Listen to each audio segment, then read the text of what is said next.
Wessler, two men sitting down, starting a podcast. It's a unique concept. I understand it. Yeah. But the idea came about because I feel like me and you have a lot of conversations about tech stuff just because of our involvement. I mean, obviously, I'm a developer. Yeah. You're kind of you've been involved with for so long in your life with tech stuff. You've lived in like the tech capital of the world, man, for so long. You have two very good views on it. So I think it'd be cool to get other people's opinion on the things we talk about, and it's actually good for me because I don't want to be a developer that, and I've seen it time and time again. I don't want to be a developer that loses sight of what people want, because at the end of the day, you're making games, right? If you're developing games, and it's like so many developers, and it makes no sense, but so many developers, they, at least from the senior ones that I've met, they think they know what the player wants more than the player does. And it's like, that's kind of a bad mentality to have, especially for someone who's older. And it's not because they're not good. Obviously they're good, they're seniors, they're experienced, but it's because it's because they've just kind of, I think they just lost touch. You know, you've worked for so long and you don't have the time to talk to people that play the games, to play the games themselves because you're working so hard. I think you just end up losing touch. And I don't want that to happen. So that's something that I want to work on preventing. So that's one of the reasons why I want to also open the floor more, and that's one of the reasons why I started even streaming in the first place. And I understand I'm a streamer that gets one person look at me at a time. That's fine with me. I do it for fun. I don't do it for the numbers. I'm a developer. It's my job, not this, right? But it's cool for every once in a while to have a good conversation with anybody that I wouldn't normally meet, right? That's a big thing too. It's like, without the internet, without doing stuff like this, you would never meet certain people, and it's like you need to meet that people to stay in touch, learn more, and see. Again, my big gripe as a developer, I want to keep in touch with different people that I would normally not meet.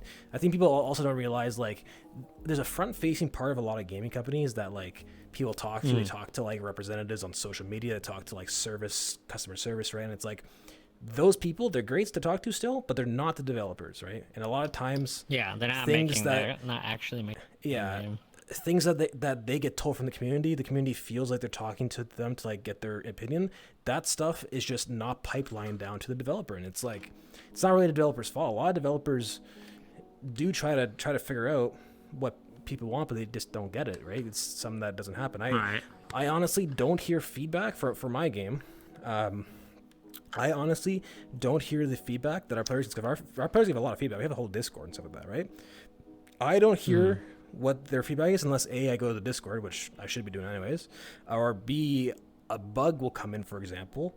Just a very stupid example. A bug will come in. It's like, okay, you have to fix this bug. And then it's like, oh, someone reported this bug. It's like, okay, well, these people have been having issues with this bug, and now I'm just hearing about it because some guy on a different team of the company was like, hey, yo, we need you to fix this because someone complained about it. It's like, well, and this is after it's been like logged, it's been written down, it's been like a month later, you know what I'm saying? It's like, it's gone through the paces. Like, I would have liked to known earlier. And I mean, it depends on the company. Obviously, if you're a smaller company, you'd have more freedom, but it also means like these bugs and stuff will be conquered faster, you know, and like the people who play the game would feel a bit more at ease, that they know that the companies that are making their games are, responding. And I think these fundamentals are very important to VR development, especially because VR development is very new and niche, and it means there's going to be a lot of issues. A lot of newer developers are here, and they're going to have problems they've never ran into before,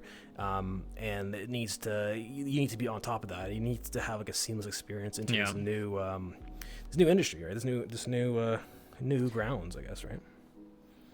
Do you guys have people that go and read the comments on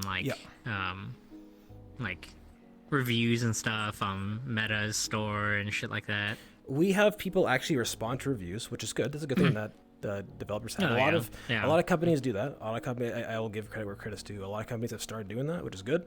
I do know that people complain, from mobile games, for example, that I've seen where people are like, oh, developers always give a cut and paste response, and it's like, it's still better than nothing. But yeah, I understand that. But we do have someone that actually reads and writes back, which is cool. However, I don't even know who that person is, but I know that someone does it, and that's also a problem. I think it'd be good if more people were on it. Do you want to get cozy there with this pillow or what? No, I keep accidentally grabbing it. And there a way to? Oh, you can. There we go. No. There might be a way to like toggle off like the grabbable. Actually, look at these buttons. I don't know one of those. Maybe. But yeah, there's that. So anyways, that's just my whole spiel on development and how I think, you know, it's beneficial for me to talk to people and stream and to know that stuff. You know what I'm saying? Like it benefits. I think it's a win-win for everybody, you know. So that's good. Yeah. So one reasons why I do like streaming. I mean, if there's no dialogue, between the two, then how can you like get better? Yeah. You know, it's like what people think is good versus like what's actually. Yeah, it's one of the reasons why. I wonder if like game developers slowly start to lose touch in the sense that like they play less and less games. I think like they're so busy like making games that they end up playing less and less, so they don't know like. So, I don't know, but that being said, recently we've been having a lot of really nice games. Yes, and that's good too. I feel like I think it's been pretty good. Yeah, like we were in a drought for the longest time. I think like most of last year, and then this year is like pretty good titles. Right, but kind of related to my conversation, pay attention to who's releasing those titles. Like Atomic Heart, some very passionate studio working on it for 5 years. Like Mundfish. Hades is a really involved indie company, right? Like there's a lot of the games that are coming out, you should look at the developers and like kind of see the difference, right? You got Forspoken came out by a big studio. Is that what it's called? Forspoken, right? That game fucking sucked balls, but that's because it was by a bigger Square, studio. Yeah, Square. And like, I'm not gonna start talking about Square. We can talk about that different day. It's kind of unfortunate. Square's been a bad company lately, but Square is all over the fucking place. They have no consistency. Babylon's Fall, brother. What is going on at Square? Holy crap! You can do a whole segment on that. Then FF7 was really fucking good. Like FF7 was fantastic. Yeah, it's because they made that game years ago. All they had to do was upscale it. I mean, but no, actually, there's a lot of changes to the game. Like, it's right. like no, it's I don't want to. Yeah, like they themselves have also said it's not just like a rematch. It's actually a new game. Right. I don't want to discredit it. Yeah, it was a good remaster. Yeah. So I'm not discrediting that. But I to think be Square fair, probably just has like their A team and then their like B team and then they just task like the B team. Like lately, B team's been putting out more shit, I guess. I think Square's issue too is management. If you've been looking at their management, they haven't really been good to their workers. Like they're also going for no goddamn reason. They're going the Ubisoft route. They're going full NFT, Web3. Like, Square is still pushing that on us, and it's like, brother, the NFT stuff is done. Like nobody in the gaming space wants it. This is like known for like over a year, maybe almost 2. It's like if you do this in gaming, you're basically blacklisted. Like why are you still pushing this? And that's also something that. Anyways, so another thing that'd be really cool if we were to do like this actual thing, like segments of talking points. I know this is kind of inspired by, I think it's Thrill, you know Thrill Seeker, right? I think it was him that he used to do VR News Week, so like once a week he had a video that came out that he basically just covered. Yeah, I sent you one that he just sent like. Okay, it was him. I wasn't sure if it was him or one of the other ones, but yes. So that's actually a good thing to have a little segment on like the past week's news, because obviously we're going to be paying attention to it, and this is actually a big week for news for VR. Pretty interesting. Yeah. So one of them is the release of PlayStation VR2. Obviously, we have to mention that. How do you feel about that? Like I'm impressed by what it's doing, but I feel sorry for anyone who buys it. Like legit, I feel bad for anyone who buys it. I mean, I guess if you are a console-only gamer, and like, but then even if you're a console-only gamer, like I can't really justify it. I would just say buy a fucking Quest 2. Right. Like, I don't know. I did nothing about it. There's no reason. There's nothing I can justify with. It's purely like, I want to try this out, or I just want to buy things. This is why you would get it, I guess. Yeah. So I've been looking into it, and like I've been very hopeful for it because obviously I want more options in the VR space, and it seems like they have made a very competent device here, and I'm very happy about that. They made a device that actually is good quality. The device itself is super impressive. Yeah, good power. Like I'm very happy. Really high resolution.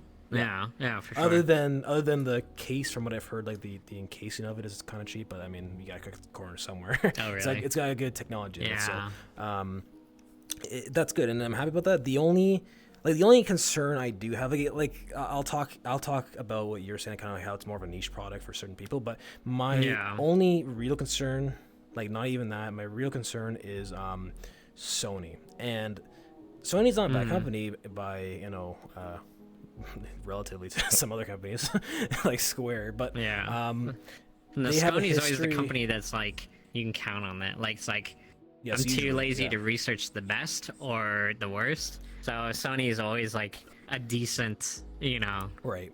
Yeah, like decent. So I'll just get them. But the thing is, and I get like flashbacks of like the Vita, they are kind of well known for like if the product isn't like a smash hit right away, they kind of just they stop supporting it and it dies. The Vita sold 16 million units, I think, which is a pretty good number. I think it was 16. I could be wrong, but that was my ballpark that I remember. That's a good number, and I think that's actually more than the PSVR1 sold for. And the PS Vita, they stopped supporting it after a year, and it died. And they said, "Oh, we're not going to support a dead system." It died because you stopped supporting it. Like, what do you mean you're not going to support a dead system, right? And it was pretty shit too. The Vita was pretty awesome, and then it just had nothing. Like there was nothing. Well, that's there's nothing for you to use it on. No one supports it. Yeah, there wasn't too many games for it, and that's mainly because of their support. And that's my concern with the VR is because. One, the main gripe with it already is that it doesn't have enough launch titles, which, I mean, it's not a huge issue. I think that's kind of was expected, but that is the gripe that's happening. And if they do pull a Vita here, it's like, it's not going to get better, and that's the issue. I want the game to have, I want the PSVR2 to actually have a lot of titles that will make people want to play it. So not only the example with Vita, but also the example of PSVR1, going back to their first iteration of this, like... The PSVR1, they didn't do a whole lot of good support with that either. They had a decent amount of games for it, but like they were radio silent to PSVR1 users when PSVR2 was announced. They said, like, people were asking things like, can I transfer over games? Can I like maybe use my controller, stuff like that? Just like general questions. I invested in PSVR1. Does my investment matter for PSVR2? And basically, the silence was the answer, which was no. And that in itself could be a bad omen. I could say like, maybe they're not going to have a lot of support.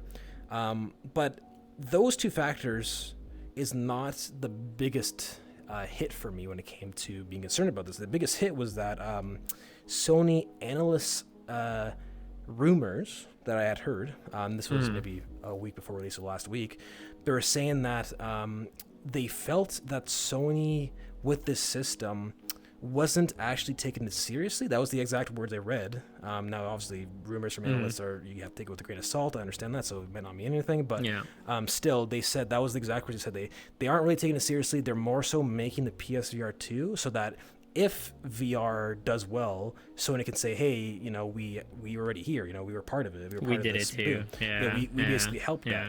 And that kind of rubs me the wrong way because, like, if you don't take it seriously, that means you're not going to put enough support into it, and then you're basically going to go back in that loop I just mentioned, right?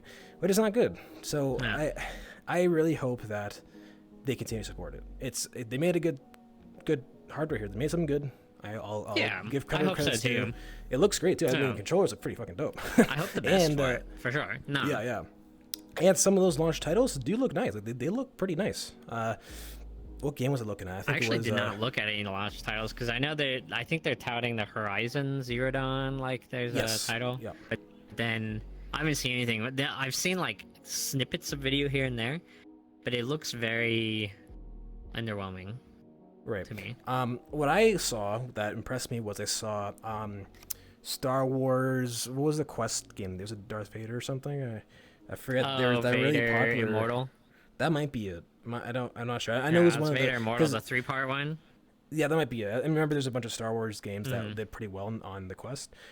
So they released for PSVR, and I saw it, and I was like, wow, like it looks nice. They added a lot of graphical features that you wouldn't be able to see on the Quest, and it looks really good, and it runs super well. That's nice, actually. Yeah, I've been seeing other things that's actually that one's really good on the Quest too. Yeah, it's really good. I don't know if you played it before. I tried it. Yeah, I did. It's good. It's worth doing it. Yeah. Also, what I've been seeing was because it has eye tracking, which is good that it has it. The eye tracking on the PSVR2, from what I've seen, is mostly used just for the rendering stuff. But there have been some developers that are actually working on ways to gamify it. Right? You like I think you had mentioned where there was a game that could like see where you're looking at with eye tracking, and it puts things there or puts things around it to scare you. Right? Dark Chronicles, I think, the same people who did like. The Quarry. Did they do the Quarry? They did all those like horror games. The story-based. Was it the Quarry? The Until Dark Dawn. Chronicle ones. Until Dawn, is that what that Man Medellin or something like that. They're a good company too. So that's cool. Yeah, their games are quality for sure, and their storytelling's really good. Yeah. So but we'll see how it goes. My game is releasing for PlayStation VR2 next month. Which is going to be interesting. Now, I am not on the PSVR development team, but I did work with them for a bit. I was working with their project, and coding for it is actually pretty simple, I think, which is good. I had mentioned, though, it's kind of a pain to work with just Sony in general. Making our game into PSVR actually wasn't too bad. Like I said, the coding made sense. It was pretty concise.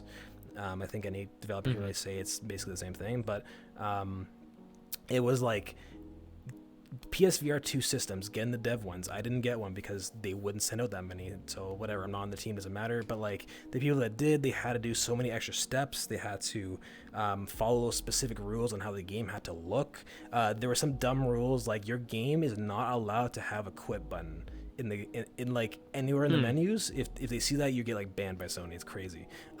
Really? What? That's super random. Because they want people to access their Sony UI. That's why. Another rule that they gave us was like, I think there's a lot of ways to get around this specific rule because a lot of other companies have. But there's a rule where if your game is like an MMORPG, for example, it's a live service game where you can cross compatible, right? You can see other people from other systems. Yeah. So notoriously, Sony doesn't like that. The rule that they give to games like that have crossplay, they say, okay, if you have crossplay where other people see other people, right? Your game needs to look the same or better on the Sony system than any other system. It cannot look better on somewhere else. Yeah. If it does, then you get fucking slapped again. Crazy.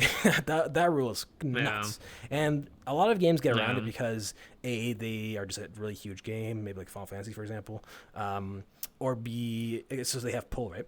Or B, they can get around the ruling, like maybe you're not technically an MMORPG, so like they can get around it. So companies do have ways of getting around that rule. It's not as strict as it sounds, but it is still kind of silly.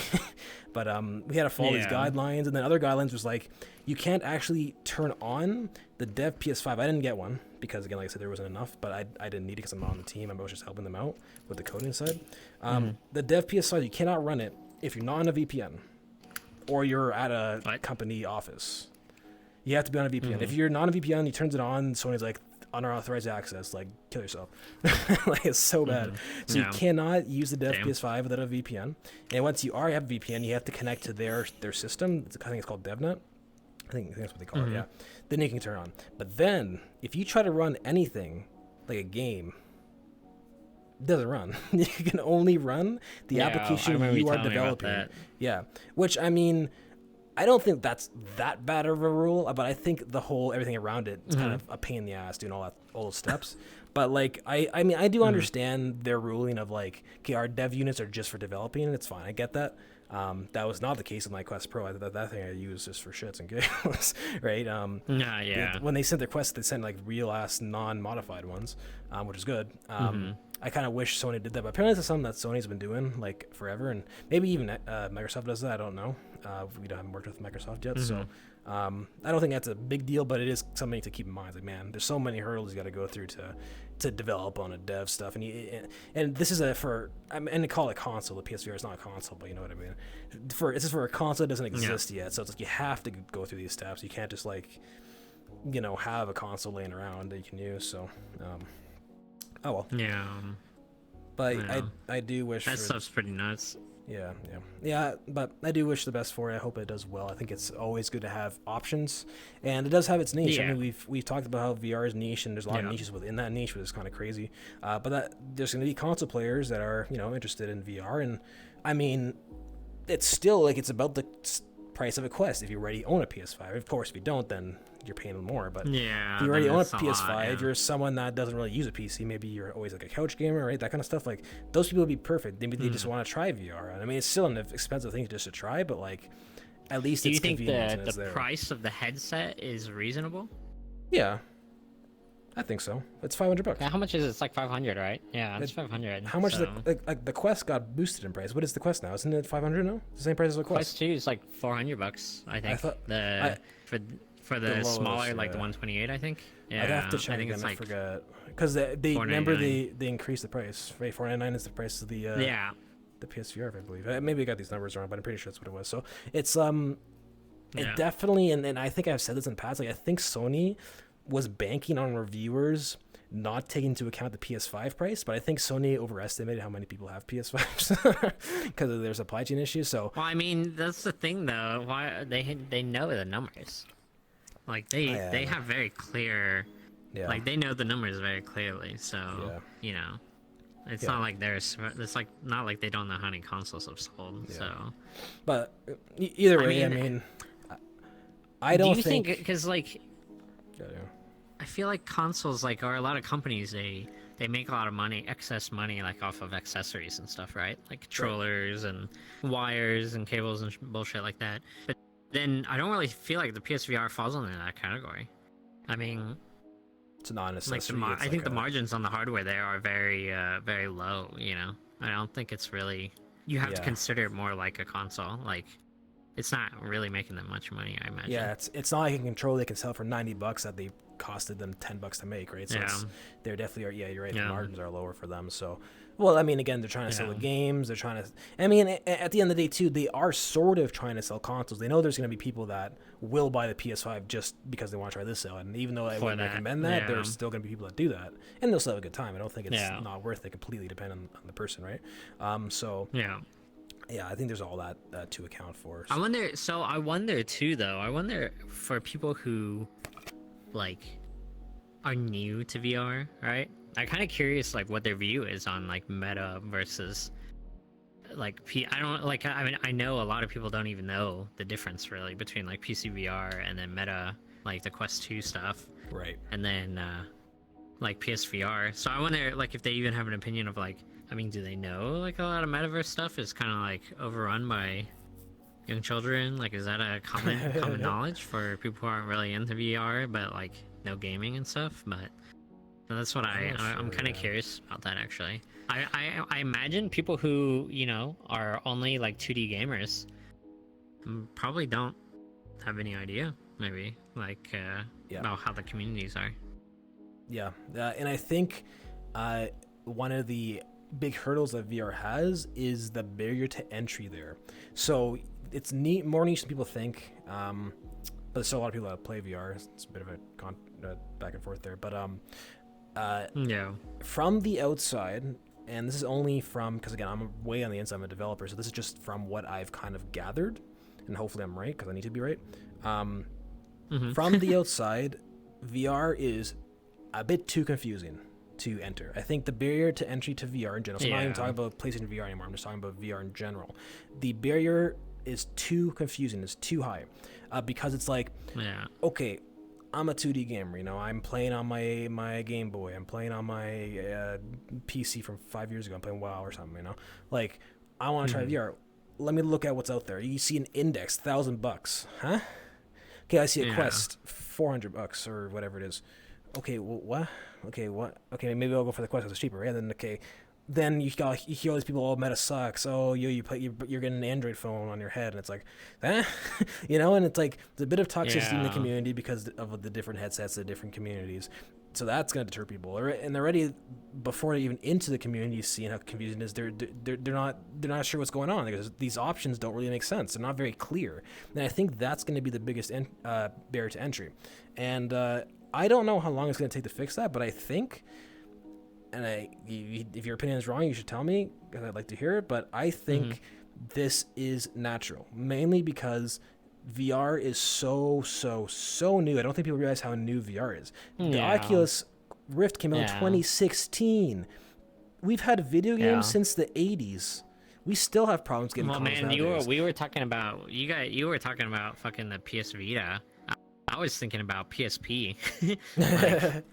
Like, man, that was so long ago, dude. It's like 20 plus years ago. We had the PSP. Did you have play with that? Yeah, I had a PSP. Yeah. I'm not that young. Okay. Dude, the PSPs are actually pretty dope too. Like, yeah.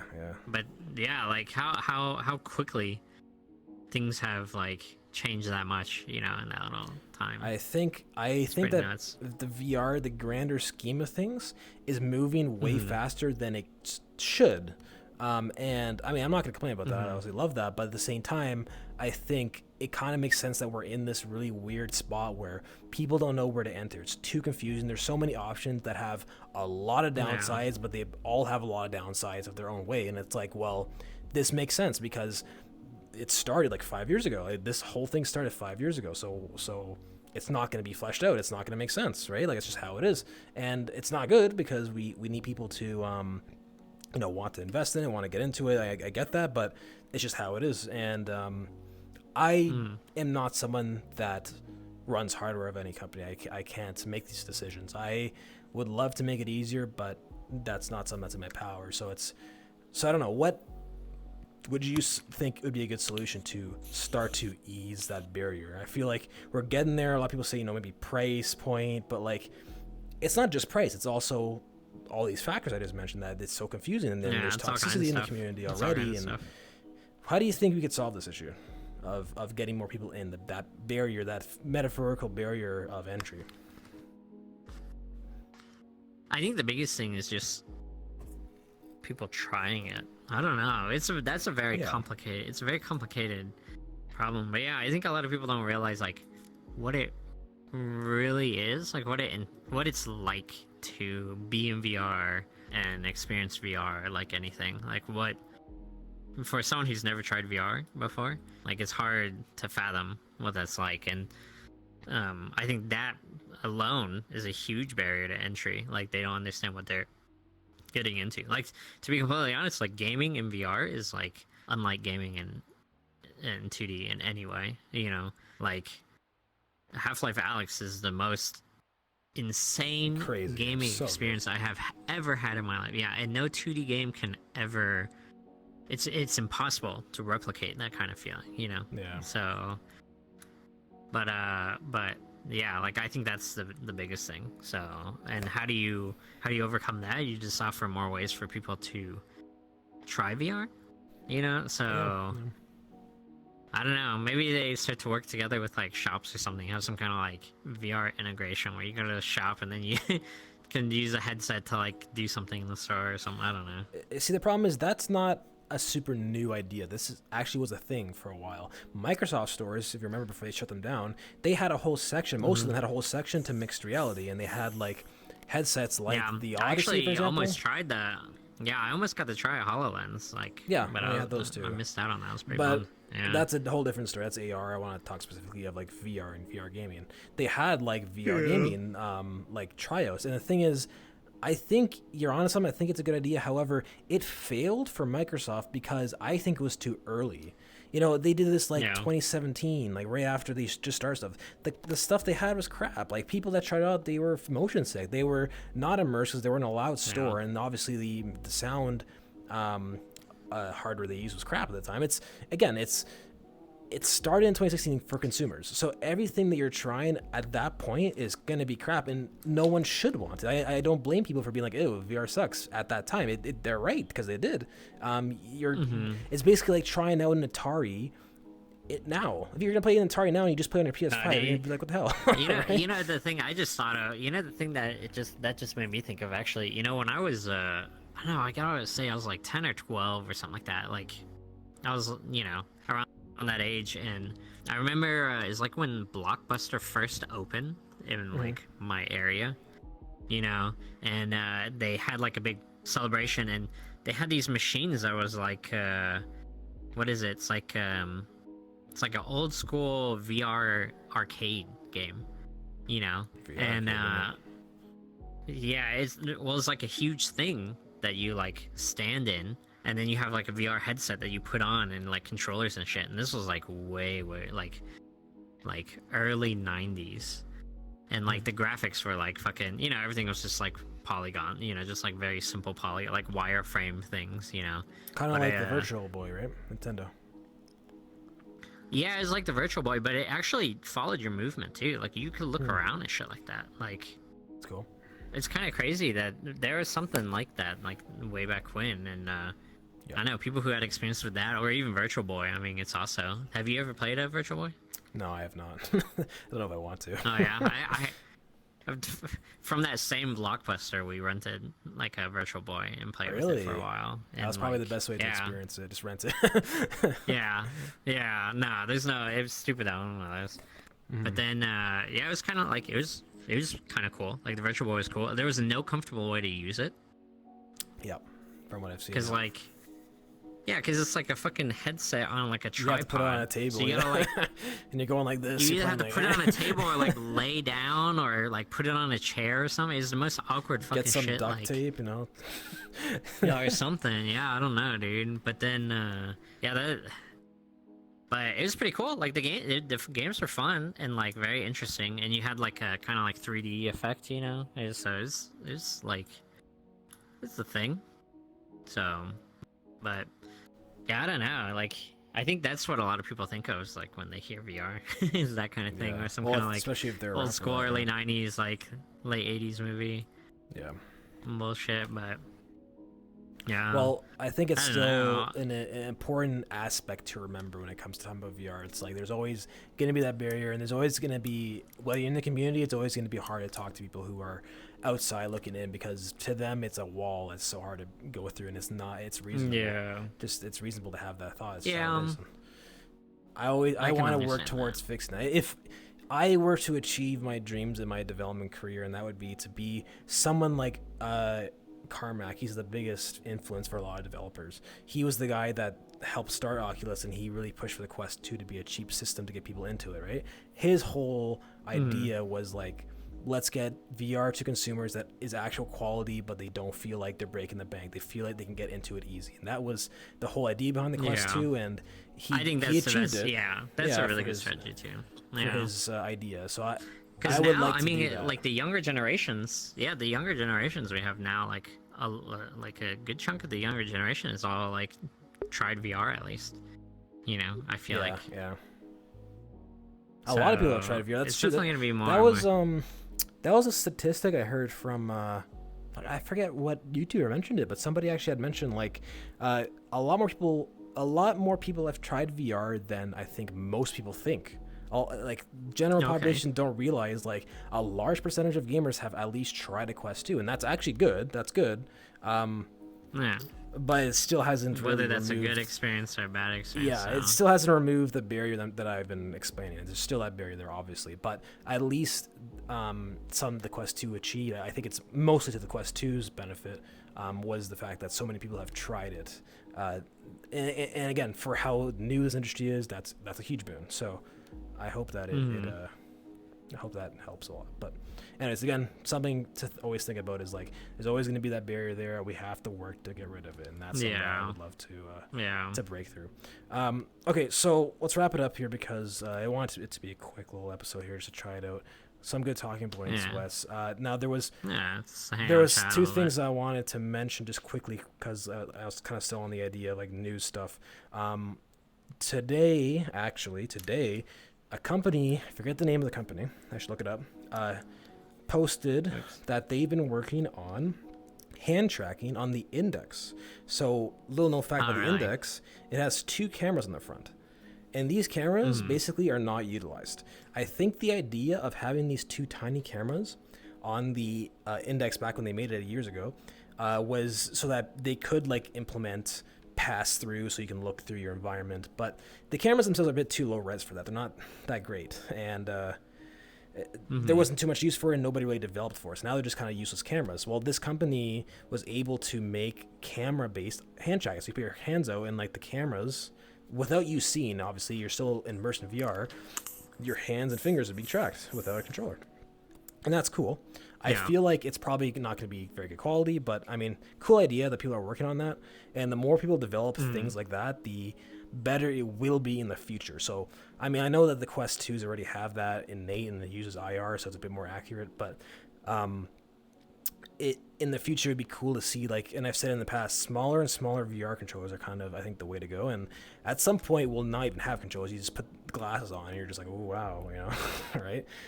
But it's cool that we're kind of, it's another stepping stone to that. So very cool. I definitely would recommend checking that out if you want. And then there's also the other thing that came out this week that you had mentioned, Project Starlight it was called? Oh, I don't know if that's the official name or not, because I've seen it on a couple places. Project Starlight, I guess it is. But yeah, with the fucking LEDs and the headset to like kind of trick the brain into thinking you have more FOV, which kind of makes sense because it's like in the it's like putting more light in the periphery of your vision, so it makes it seem like you have a higher FOV or something. So so the way it works is that it's an LED ring that goes around the face gasket so that it's pointing towards your eyes, and then it reads whatever program you're playing. So if you're playing VR chat, for example, it's supposed to read. I don't think it's actually pointing at your eyes. It's just trying to illuminate like the sides of the case. Yeah. Well, what I mean is that it's front facing, like it's facing towards. But it's supposed to read the program you're playing. So if you're playing VR chat, it's supposed to get the colors of the edges, I believe, and it's supposed to somehow replicate with the RGB lights, so that it kind of adds extra brightness. Well, it's like the same. If you have ever seen where, like, I think it's like Corsair or someone had it, where it's like it goes on the back of your monitor and then it shines light. Yeah, Razer. I think that a few companies have it now. So, but yeah, it's like the exact same thing, but in the headset. So. Yeah, and from what I've read, it's very, very cheap, and it actually works pretty well. I don't think it's going to be something that's going to take off. I think it's just a cool like DIY thing that people have done, and it's cool to see that. But it's a cool idea. I think that it's always cool to see people finding creative ways to make like a better experience. I'm sure that's going to make a better experience for some people. Maybe they're in a trippy world with a lot of lights, and it's going to start flashing, and like they feel like, oh wow, a lot of lights on me. Kind of stuff, right? I know a big use case for it that I've seen is people saying like raves. So like, you know, there's the VR raves where they have a bunch of strobe lights. And there's sounds going on, right? Wow. The strobe lights would be replicated in these lights, so it's kind of like you have even more sensory going on. You have that going on. Yeah. It's a cool idea. So, cool. I like seeing that. Okay, great. Anyways, thank you, Wes, for chatting. We got to come up with a name for this if we're going to do this. You know, if we actually want to do this. I don't know. Yeah, we should think about something. We'll call. I said Virtual Insanity before. I thought that was kind of funny because of the song name, but it might not be good because it is the name of a song. So maybe not. Yeah. The VR show with two dudes. Man, I had something a couple of days ago, but I can't remember it now. I should have written it down. Let's go join Cosmic and people on them then, and we can think on it later. Well, thanks for stopping by. It was a lot of fun. So maybe we'll continue on a weekly thing. We'll see. I'm not like I'm somebody who's super popular. I don't really care much for that though. I mean, it's nice just to chat, and who knows, maybe once in a while we'd have some people chime in for If I ever was big, it'd be cool to kind of have like an AMA thing. I mean, a section even too. I'm sure there's a lot of people who are in the VR community that would have questions and opinions on what we talk about, as well as people who are outside. They might have questions. As I said, there's that big barrier to entry here. I'm sure there's gonna be so many non-VR people that have questions they want to ask, people who are super involved face to face, not like on an internet forum. Now it's gonna be like, okay, here they are, like this question about VR. Yeah, that's always a cool idea, I think. Right? Yeah. My hand got broke. Oh, I'm gonna have to restart. What's going on there? I was like, what the heck? Yeah, my controller is like janked up. So, but I heard that dude. All right, well, I guess I will. Yeah, I turned the controller on enough. But yeah, I mean, it's could be fun. Let's just play by ear and see how we feel about it. So Yeah, for sure. But I guess I will see you over there then. Catch you later. Gotta come out with I'm an gonna answer too, but restart. we'll do that later. Peace. Yeah, sure. See All ya. right. All right. Okay, let's switch it up here. Thanks for indulging, I guess. Let me cover the camera. That's